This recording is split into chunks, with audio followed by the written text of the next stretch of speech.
Monsieur Moncienne, je vous propose de prendre place et je vais rapidement vous présenter, un peu plus court que ce que j'avais prévu du coup. Alors vous êtes titulaire d'un master ce que vous avez eu sous la direction de Monsieur Figeac, qui s'intitule L'esprit du corps à l'épreuve de la Révolution, solidarité militaire et division politique dans le régiment des gardes français entre 1774 et 1793. C'est avec votre doctorat que vous décidez d'aborder la question des sens, toujours sur la direction de Monsieur Figeac, mais cette fois-ci en co-direction avec Madame Lemao. Vous êtes aujourd'hui chargé de TD en histoire moderne, ici même à l'université Bordeaux-Montaigne, en parallèle de la préparation de votre doctorat qui, comme je l'ai dit, porte sur la question des sens, mais toujours en lien avec la prestation d'aujourd'hui liée à la guerre de 7 ans. Vous êtes membre du CEMS, on va dire la branche jeune, doctorant, exactement, et vous avez participé à la mise en place du colloque l'année dernière, Le conflit dans l'histoire de l'expérience au discours, et co-dirigé cette année le cycle de conférences du nouveau sur le passé, actualité de la jeune recherche en archéologie, histoire et histoire de l'art. Voilà. Je vous laisse la parole. Bien, je tiens tout d'abord à remercier les membres du GER Jeune Recherche pour leur invitation et pour l'organisation de ce beau colloque qui est désormais devenu une forme de tradition dans notre université et qui témoigne du vif intérêt que l'on porte aujourd'hui aux études sur la guerre, en particulier chez les jeunes chercheurs. Après la guerre de la Ligue d'Augsbourg, j'aimerais à présent vous proposer de nous rendre quelques décennies plus tard, sur la terre ferme, cette fois, pour observer les traces sensibles que les espaces coloniaux ont pu laisser dans l'expérience de la guerre de 7 ans. Alors cette guerre de 7 ans, elle est aujourd'hui considérée comme le premier conflit mondial par les historiens, parce qu'elle s'est déroulée sur plusieurs continents à la fois, l'Europe bien sûr, mais aussi l'Inde, l'Amérique du Nord, les Antilles, où Français et Britanniques se sont affrontés. Dans ces espaces coloniaux, les Européens ont été confrontés à des sensations radicalement nouvelles et à des environnements qui ont transformé leur manière de faire la guerre. Une approche par les sens permet de mieux saisir les enjeux de ces opérations en contexte colonial, à une époque où ces espaces recelaient encore une part d'inconnu. Alors c'est une démarche qui s'inscrit tout d'abord dans un renouvellement de l'histoire des sens, qui s'intéresse davantage à la guerre. On a l'ouvrage pionnier de Michael Smith en 2015, The Smell of Battle, The Taste of Siege, A Century History of the Civil War, qui a été suivi par une multitude d'études, j'en ai cité quelques-unes, notamment en histoire contemporaine, ouvrage dirigé par exemple par Nicholas Saunders et Paul Cornish autour des conflits à l'époque contemporaine et des sens, ou plus récemment Connor Whately sur l'Antiquité gréco-romaine, avec une histoire sensorielle de la guerre. Mais au-delà de l'histoire sensorielle, de l'histoire des sens, qui vise à recontextualiser les perceptions sensorielles, à les historiciser, l'histoire de la guerre, depuis les années 1970, a accordé un intérêt majeur au sens. Depuis les travaux pionniers de John Keegan, on a vraiment un intérêt qui est porté aux perceptions sensorielles, qui ont en même temps des implications tactiques et stratégiques qui font l'objet d'un intérêt renouvelé aujourd'hui dans les études sur la stratégie. On peut penser ici au concept de guerre cognitique qui a notamment été étudié par Bernard Lévry et François Ducluzel et qui permet à la fois de s'intéresser aux perceptions et à leur traitement d'un point de vue émotionnel et cognitif. Les historiens de la guerre accordent eux aussi un intérêt accru au sens.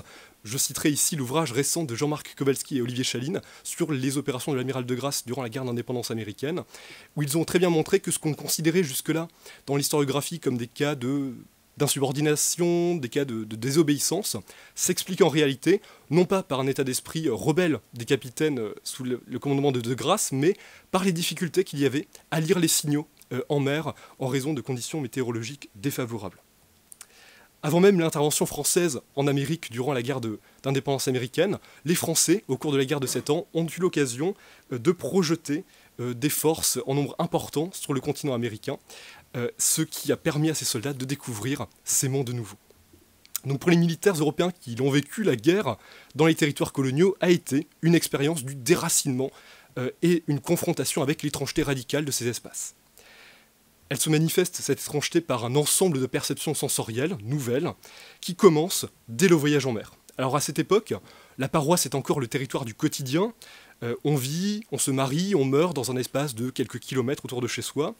Et le fait de prendre la mer devient dès lors une expérience hors du commun. La traversée dure quelques semaines, plusieurs mois. Dans le cas du passage entre la France et puis la Nouvelle-France, on parle de 3 semaines, 2 mois environ. Ici, je vous ai mis l'exemple du voyage de la Sauvage vers Québec. Donc, vous voyez qu'elle part le 6 avril 1756 de Brest et elle arrive sur les bancs de Terre-Neuve le 30 avril, mais il faut quasiment autant de temps pour remonter l'estuaire du Saint-Laurent et arriver jusqu'à Québec le 31 mai 1756.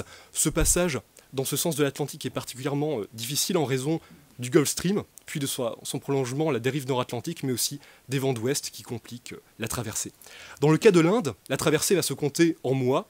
Vous voyez ici l'exemple du voyage du comte de Provence, qui part de Brest le 30 décembre 1756, qui arrive pour une escale sur l'île de France, l'actuelle île Maurice, le 12 avril 1757, et qui arrive finalement, après cette escale à destination, le 8 septembre 1757, à Gondelour, donc sur la côte de Coromandel.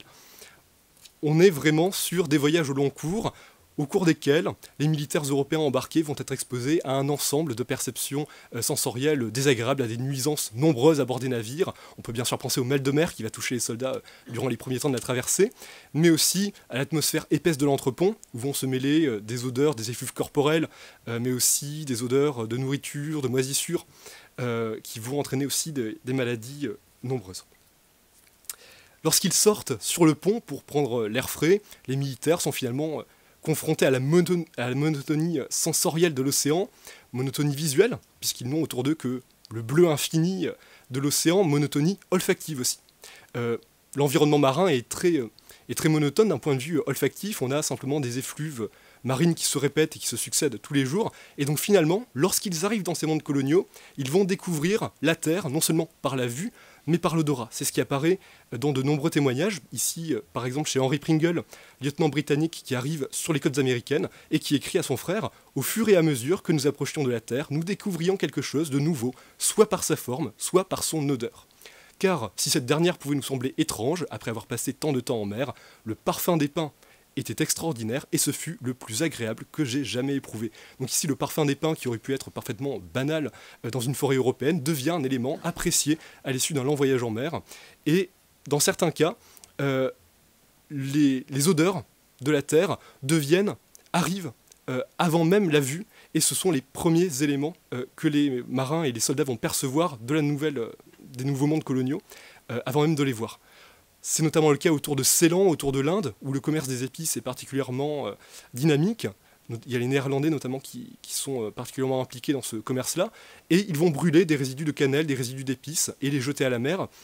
Et beaucoup de militaires vont sentir ces effluves d'épices avant de voir la terre, parfois à 15 lieues avant d'arriver sur les côtes.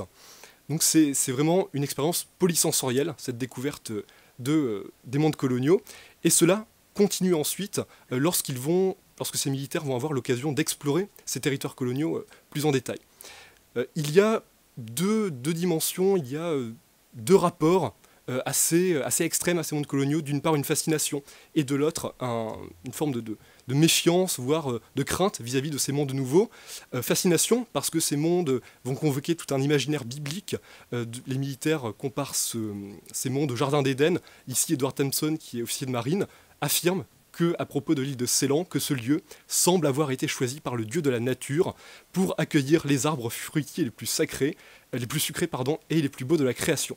On y trouve tout ce qui peut flatter le goût, l'odorat et la vue. Et c'est aussi par l'ouïe que les militaires européens vont découvrir les paysages coloniaux. Ici, Maurice de Malartic, qui est officier d'état-major, évoque, à propos des chutes du Niagara, le bruit que ces cascades vont occasionner. Le bruit est aussi évoqué par un autre officier britannique qui est cette fois fait prisonnier par des Amérindiens et qui a l'occasion de se promener non loin de là, du côté du lac Erie, non loin des chutes du Niagara, et il est surpris, sur les rivages de ce lac, d'entendre des bruits qui l'associent à l'océan, mais qui sont en réalité les bruits des vagues du lac Erie, qui est une étendue d'eau assez considérable.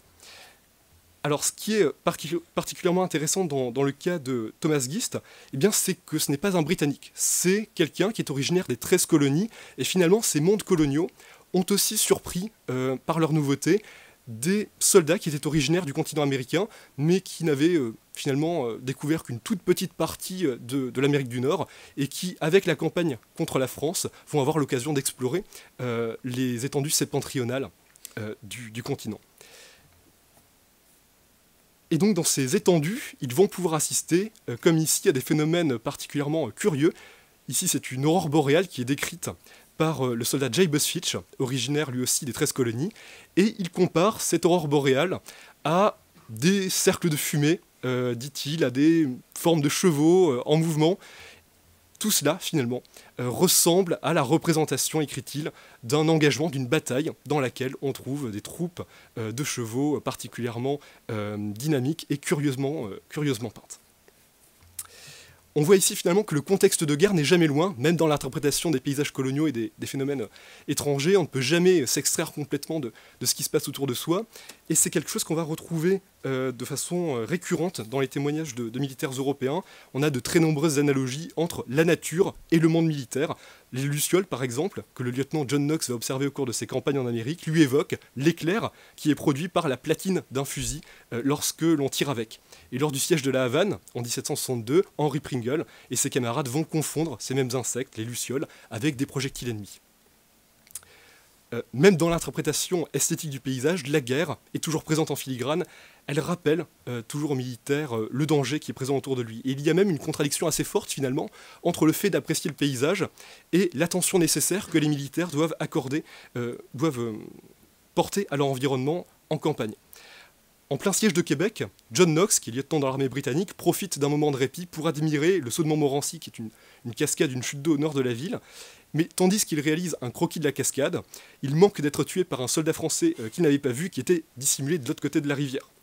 Donc finalement, on voit une assez belle contradiction ici entre cette appréciation esthétique et puis les nécessités des opérations. À la différence des explorateurs, des scientifiques, les militaires découvrent l'environnement dans un voyage qui n'est pas choisi, mais subi. Et s'ils s'émerveillent des sensations qui sont offertes par les paysages coloniaux, ils en éprouvent aussi les désagréments, et notamment ceux causés par la faune indigène qui est particulièrement envahissante. Les cris du chacal en Inde, les loups en Amérique, l'odeur du rat musqué, ou encore les piqûres des moustiques qui pullulent en Nouvelle-Écosse sont autant de perceptions déplaisantes qui ont laissé une trace dans l'expérience de guerre, dans les mémoires et dans les écrits des soldats et des officiers qui ont combattu durant la guerre de 7 ans. Mais parmi les désagréments sensoriels nombreux que les militaires ont dû affronter en Inde, en Amérique ou dans les Antilles, les climats sont sans doute les éléments les plus notables dans ces espaces, et ce sont les aspects les plus marquants, en tout cas dans l'expérience de ces militaires. Alors dès les premiers temps de la traversée, dès le voyage en mer, les soldats perçoivent nettement les changements de latitude au fil du voyage. L'itinéraire le plus simple vers l'Amérique consiste à suivre le 46e parallèle, mais bien souvent, les aléas de la traversée, les changements de vent, les changements de courant vont obliger les navires à faire des détours, notamment par les Açores. Et c'est le cas de la Licorne, par exemple, sur laquelle embarque le marquis de Montcalm, qui est le commandant des troupes françaises en Amérique. Il va faire un détour de plus de 120 lieues au sud de Brest, et se rapprocher donc des Açores. Il écrit « Nous nous en apercevons bien dans la différence du climat, car nous étions vendredi matin à même de voir des bancs de glace, et nous sommes aujourd'hui dans un climat qui approche de celui de Naples et de la Sicile. » C'est d'abord à travers la comparaison que les soldats, que leurs officiers vont juger, vont jauger la rigueur des climats coloniaux. En janvier 1758, lors de son premier hiver en Amérique du Nord, le lieutenant John Knox note que le froid, ces derniers jours, a été d'une rigueur inconcevable et qu'il surpasse tout ce qu'il a pu sentir jusqu'alors dans les Pays-Bas. De même, de l'autre côté du globe, au Bengale, John Corneille affirme quant à lui que le mois de mai est sans doute le plus chaud que la nature humaine peut supporter convenablement. Le soleil brûlant de l'Inde a aussi des conséquences visibles sur les corps. Je suis devenu plus noir que vous ne sauriez croire. Il nous meurt ici plus de soldats par le chaud qu'il n'en meurt par le froid, écrivait Poligny de Fontigny à sa famille alors qu'il servait en Inde. Alors à l'époque moderne, les climats chauds suscitent une véritable crainte chez les Européens. C'est un phénomène qui a été très bien montré par Karen Ordell-Cooperman. Il y a un lien assez évident pour les Européens entre les climats chauds et les maladies qu'ils associent directement à la chaleur. Cette méfiance se retrouve par exemple dans les mémoires de John Grant, qui est officier dans le régiment du Black Watch, régiment écossais de l'armée britannique, et qui contracte une fièvre lors du siège de la Guadeloupe, et pour lui, cette fièvre provient des rayons du soleil auxquels il a été exposé. La peur des climats chauds s'inscrit plus globalement dans la théorie des climats, qui connaît véritablement un succès à l'époque qui est largement accepté dans les milieux scientifiques et qui influence même les réflexions des penseurs militaires comme Lancelot Turpin de Crissey, qui écrit ceci dans son essai sur l'art de la guerre. Des soldats transplantés d'un climat dans un autre ne sont plus les mêmes. Des peuples méridionaux, faibles par eux-mêmes, le sont encore davantage dans un pays septentrional, et des peuples septentrionaux languissent dans un climat plus tempéré. Au-delà de leurs effets supposés sur la constitution des hommes ou sur leur état d'esprit, les climats influencent bien entendu les tâches ordinaires de la vie en campagne par les difficultés qu'ils font naître. L'arrivée du froid marque en Europe, en Amérique du Nord, un calme, un temps de repos dans le rythme des opérations militaires. En Nouvelle-France, les troupes vont rejoindre leur quartier d'hiver à partir du mois d'octobre, mi-octobre, pour pouvoir continuer à emprunter les cours d'eau qui sont en Amérique du Nord les principales voies de circulation. Les soldats sont logés généralement au sein des villes, au sein de garnisons, au sein de forts, mais pour autant ils ne sont pas épargnés par les rigueurs du climat. Au sud du lac Champlain, au cours de l'hiver 1757-1758, les soldats britanniques sont ainsi contraints de déneiger systématiquement les fortifications chaque jour, et ça a quelque chose de sisyphéen, car tous les jours, 2 pieds de neige s'accumulent à nouveau, remarque le lieutenant Henry Pringle dans une lettre à son frère. L'arrivée du gel va quant à elle décupler la difficulté des opérations nécessaires à la vie en campagne. Ici, par exemple, le soldat James Miller affirme que le bois était devenu aussi dur que du marbre, et John Knox montre quant à lui que ces sensations liées au froid vont avoir des conséquences sur la combativité des hommes et même sur leur capacité au combat, puisqu'il note que lors de l'attaque du camp français devant Québec en 1760, les soldats avaient été tellement engourdis par la rigueur du froid qu'ils peinaient à actionner les détentes de leurs armes. En campagne, l'équipement vestimentaire est bien souvent le premier rempart du soldat face aux assauts du climat. Alors, les soldats français et britanniques disposent du même équipement de base. C'est tout d'abord un habit en laine sur lequel on va rajouter ici, en bas de l'image, des guêtres. Ici, des guêtres blanches en laine, en tissu. Ça peut être aussi des guêtres noires, soit du tissu qui a été imprégné de cire, qui a été imperméabilisé, ou alors des guêtres noires en cuir. Mais il faut bien sûr, quand on sert en Amérique du Nord, quand on sert en Inde, adapter cet équipement de base aux rigueurs du climat. Le plus facile, évidemment, c'est de parer les rigueurs du froid. Pour cela, les Français en Amérique du Nord disposent d'équipements supplémentaires. On leur distribue des équipements en laine, notamment des manteaux. On va leur distribuer tout un attirail finalement pour parer les rigueurs du froid. Pour le chaud, c'est plus complexe. Pour le chaud, le soldat peut bien sûr prévenir les assauts du soleil grâce à son chapeau, et le médecin militaire Maillot de Mézeray recommandait de compléter cela avec un morceau de cuir blanc qui, écrit-il, a la propriété de réfléchir les rayons du soleil. Et l'expérience nous a fait découvrir dans les corps blancs la capacité à prévenir les accidents fâcheux dont on voit tant de funestes effets. Les soldats britanniques, en revanche, sont moins bien équipés, sont moins bien préparés face au froid en Nouvelle-France et face au froid en Amérique du Nord. Ils sont contraints la plupart du temps à improviser et à trouver eux-mêmes des solutions pour se protéger contre le froid, car le commandement britannique ne distribue pas systématiquement des équipements supplémentaires. On voit par exemple les soldats écossais du Black Watch à Montréal en 1760 abandonner leur kilt traditionnel pour adopter plutôt des jambières de tissu vert. Et l'une des manières dont on peut aussi évidemment se protéger contre le froid, c'est en intérieur, grâce aux moyens de chauffage dont on dispose à l'époque. À Québec, après la prise de la ville par les Britanniques à l'hiver 1759-1760, les Écossais, les Highlanders, vont réussir à mettre la main sur des poêles à bois qui sont majoritairement utilisés par les habitants de Québec. Cependant, ils ne connaissent pas très bien ce moyen de chauffage, et pour eux, il est inconcevable de se chauffer si on ne voit pas la flamme dans l'âtre, et donc ils vont prendre le parti d'ouvrir ces poêles en grand, et certains vont, écrit l'officier James Thompson, mourir suffoqué par la fumée.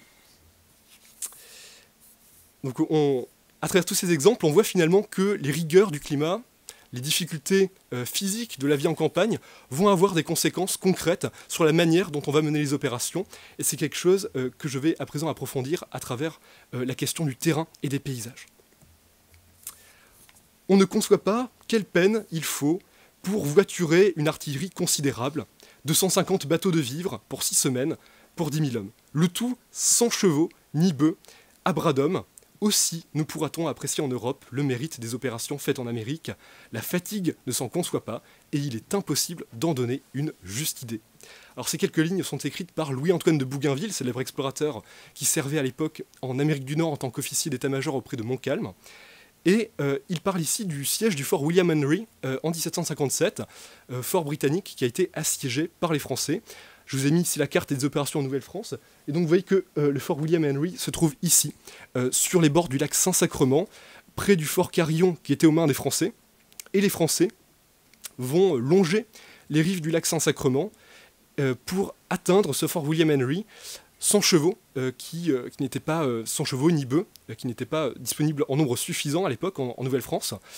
Et ce qui est intéressant, c'est que ici Bougainville nous fait part de la difficulté qu'il y a eu, au-delà du simple fait de transporter cette artillerie, ces canons à bras d'homme. Il nous fait part de la difficulté que cela a occasionné, de la fatigue que cette opération a occasionné. Donc pour bien comprendre, pour bien mesurer finalement cette fatigue, il faut en revenir au terrain et en revenir à la réalité du terrain. On peut ici voir, vous voyez sur cette partie de l'image, l'actuelle ville où se trouve le fort William Henry, qui a été rasé puis reconstruit. Aujourd'hui, c'est une réplique qui est reconstruite.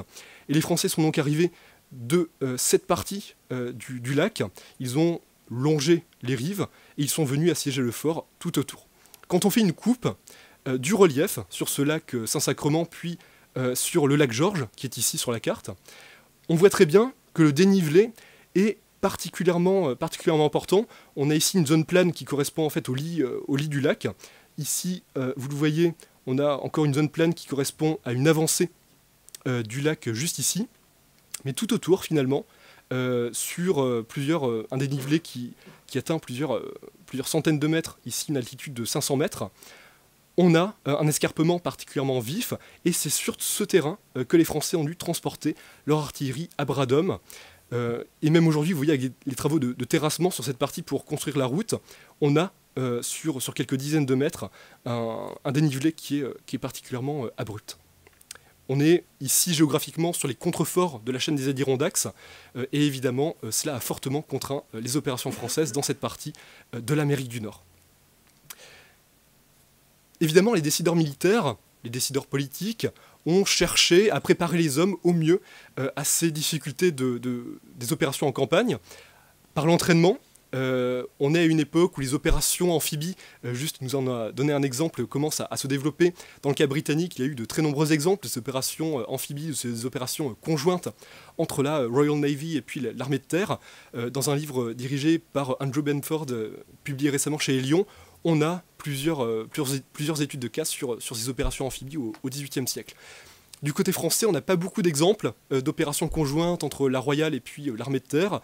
En revanche, il y a véritablement une attention nouvelle qui est portée à ces questions-là, et on le voit à travers le cas des camps de manœuvre. Sous le règne de Louis XV, on a organisé dans la décennie 1750 de très nombreux camps de manœuvre dans lesquels on entraînait les soldats à la guerre, et en 1756, un camp de manœuvre se tient à La Hougue, sur les rives, donc sur les rivages de la Normandie, et au camp de La Hougue, on va entraîner les soldats à débarquer, à embarquer, pour les préparer non seulement aux opérations en Europe, mais aussi aux opérations dans les territoires coloniaux, car la guerre de succession d'Autriche a montré que ces opérations avec le siège de Louisbourg pouvaient aussi se dérouler en contexte colonial. Alors ces opérations, ces manœuvres au camp de La Hougue, on peut les reconstituer grâce au journal du camp qui est conservé aujourd'hui au service historique de la Défense, et qui finalement on voit dans ses conclusions, porte un jugement assez positif, assez optimiste sur les résultats de ces manœuvres. On y écrit que peu de soldats furent incommodés de la mer, et cet exercice eut fort amusé le soldat si la nécessité de passer dans l'eau pour entrer et sortir des chaloupes n'eût pas abîmé ses guêtres et ses souliers. Alors bien sûr, il s'agit d'accoutumer les soldats aux sensations de la mer. On leur apprend à résister à la houle, à porter leurs armes au-dessus de l'eau, et la confrontation des soldats avec l'environnement, on le voit ici, est préparée, elle est anticipée par le commandement. Toutefois, dans le cas des opérations de terre en contexte colonial, bien souvent, il va falloir improviser, et ce sont des opérations, en Amérique du Nord comme en Inde, qui vont réclamer de la part des hommes sur le terrain et de leurs officiers d'importantes capacités de résilience et d'adaptation. l'un des principaux problèmes posés par la planification des opérations en contexte colonial au moment de la guerre de 7 ans, eh bien, c'est la connaissance du terrain. C'est la cartographie qui est encore lacunaire dans ces espaces. On connaît assez bien les territoires européens, on a des cartes d'état-major, des cartes topographiques qui sont levées au cours du XVIIIe siècle en Europe, en Allemagne. En revanche, en Amérique du Nord, ce sont très souvent des cartes à l'échelle du continent, et à échelle réduite, on a très peu d'informations sur la réalité du terrain. Donc les opérations de reconnaissance en Amérique du Nord, en Inde, vont avoir un rôle encore plus important, et on va s'attarder, vous le voyez ici, dans ces instructions qui ont été données à un officier de terre, à juger la nature du pays, donc le type de paysage, la distance entre les lieux, la nature du sol, les endroits où on peut camper. On va essayer de reconnaître les forêts, la présence de cours d'eau, de rivières, ce qui est assez classique lors d'opérations de reconnaissance. Mais en plus de cela, et c'est un élément qui est très intéressant, le chevalier de Soupir, qui est officier aux côtés de Lally Tollendal, va demander à M. Bazin d'estimer l'intensité des crues sur ces cours d'eau. Finalement, on va prendre en compte, ici en Inde, les éléments environnementaux spécifiques au contexte colonial. Les crues en Inde peuvent être particulièrement dévastatrices, et ici, elles sont pleinement intégrées à la planification et à la réflexion en amont des opérations. C'est une donnée dont on peut avoir connaissance, bien sûr, en allant sur le terrain, en discutant avec les gens du pays, mais aussi en consultant les très nombreux ouvrages de géographie et la littérature de voyage qui se développe à la même époque, et qui permet aux commandants de commencer à prendre conscience des réalités géographiques avant même de se confronter à la réalité du terrain. Alors, je suis désolé, tout comme pour Benedetto Douillard. On approche la fin, je me dépêche. Voilà, j'en suis désolé. En Amérique du Nord et en Inde, les militaires français et britanniques peuvent aussi compter sur leurs alliés amérindiens. Louis-Antoine de Bougainville vante leur talent pour découvrir les pistes et pour mener des opérations de reconnaissance. Au reste, écrit-il, ce talent qu'ils ont de découvrir des pistes dans les bois et de les suivre sans les perdre, talent qu'on ne peut révoquer en doute sans se refuser à l'évidence, peut être regardé comme la perfection de l'instinct. Il voit aux pistes le nombre de ceux qui ont passé, s'ils sont sauvages ou européens, si les pistes sont fraîches ou anciennes, si elles sont de gens se portant bien ou de gens malades, pas traînants, serrés, traces de bâton servant d'appui, l'inspection du soleil, l'inclinaison des arbres et des feuilles qu'ils observent, l'habitude extrême, un instinct enfin supérieur à tous les raisonnements, voilà leur guide, et ces guides ne les égarent jamais. Alors cette implication des guerriers amérindiens du côté des Européens, elle a aussi suscité des craintes du fait de leur pratique guerrière, notamment le scalp, et un détachement français qui a été envoyé en juin 1758 par les Français pour reconnaître des pistes, affirme qu'il s'agit de traces laissées par les guerriers amérindiens. Un officier expérimenté les examine à leur suite, et il reconnaît cette fois ce qui ne sont en réalité que des traces d'ours. Donc on voit ici, écrit Montcalm, tout l'impact des émotions sur la manière dont les sens et dont les perceptions visuelles sont interprétées. Le commandant français écrit « Comme il n'y a pas longtemps que les sauvages sont venus prendre un meunier appelé Roland, la peur leur aura fait croire que ce sont des pistes d'hommes. » Mais au-delà de la vue, ce sont finalement tous les sens qui sont mobilisés pour repérer les traces de l'ennemi, l'ouïe, l'odorat aussi, à l'affût d'odeurs de fumée. Et enfin, je terminerai par là, les éléments du paysage sont susceptibles d'influencer l'issue des combats. En Amérique du Nord, ils sont utilisés par les Amérindiens pour se dissimuler, pour mener des opérations de petites guerres, des embuscades, des attaques contre l'arrière des troupes. Et les Français vont s'inspirer de cette petite guerre à l'amérindienne pour mener eux aussi des opérations de reconnaissance et des escarmouches en Amérique du Nord.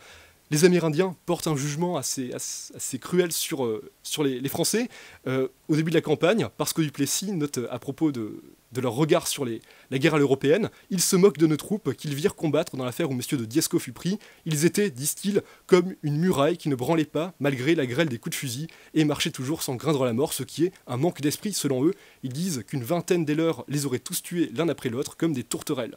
Ils n'approuvent point du tout notre façon de faire la guerre. Et donc cette dissimulation dans l'environnement, les Européens vont la cultiver, du côté des Britanniques avec les Rangers de Rogers par exemple.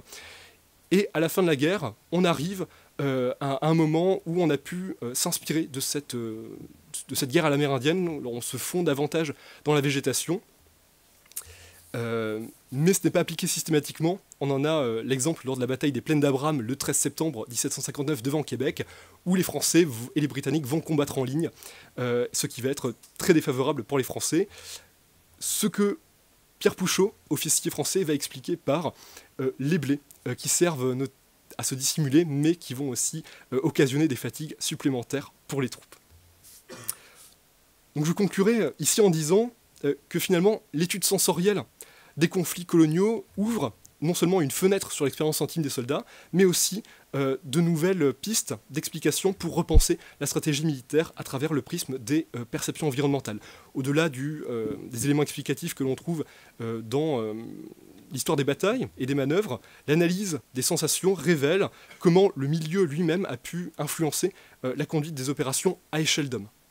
Les expériences étudiées montrent par ailleurs que l'environnement colonial et ses contraintes nombreuses ont pu transformer la manière de faire la guerre et influencer la pensée stratégique, tactique et opérationnelle. Cette approche par l'essence peut se révéler fructueuse pour d'autres périodes et d'autres conflits et révéler par exemple pour l'histoire contemporaine les liens possibles entre innovation, motivation du soldat et choc perceptif, avant même ce que l'on théorise aujourd'hui comme le choc du feu et la puissance de feu supérieure. Je vous remercie.